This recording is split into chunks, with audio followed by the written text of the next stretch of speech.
Сәлем достар, бүгін сіздермен сүтті қыз тортының рецебімен бөлісемін. Бізге керек жұмыртқа, сары май, сгущенка, қамыр қопыстқыш, ұн. Ұнға қамыр қопыстқышты салып араластырамыз.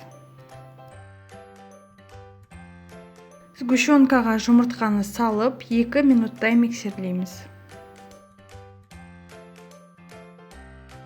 Ұн мен қамыр қопыстқышты електен өткізіп, миксердің ең баяу жылдамдығында 1 минут миксерлейміз. Ерітілген жылы сары майды қосып миксерлейміз.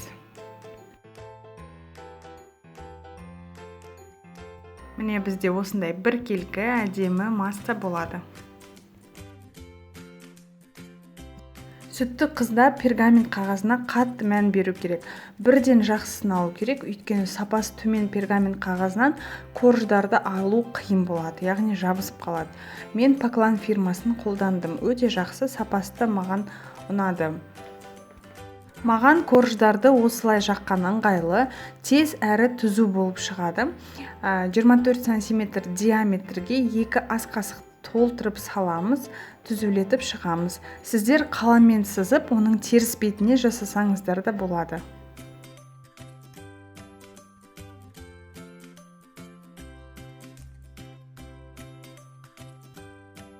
12-14 корждай шығады.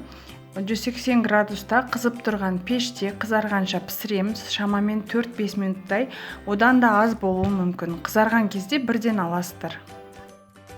Креміне сливки, творожный сыр, қант ұнтағы керек. Сливкиді миксердің ең баяу жылдамдығынан бастап миксерлейміз. Кішкене қоюланып бастағанша жылдамдығын жай қоса береміз.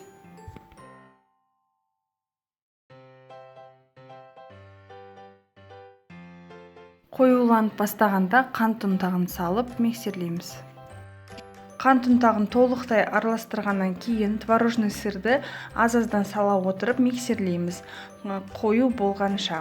Көп миксерлеп те жібермеу керек, өйткені креміміз іріп кетеді.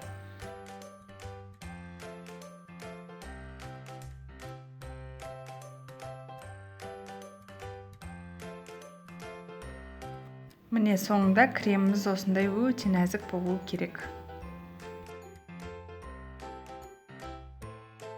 Енді тортымызды жинаймыз. Маған осылай өзіме корждың бәрін жайып, оның үстіне кремді теңдей етіп бөліп алып жинаған ұнайды. Өйткені крем барлық корждарға теңдей бөлініп, ыңғайлы болады. Кондитерский кольцо болса, соның көмегімен жинаған өте ыңғайлы, тортымыз түзу болып шығады. Егер ондай болмаса, сіздерде ештеңе етпейді, тортты, корждарды, яғни түзу етіп қойсаңыздар болды.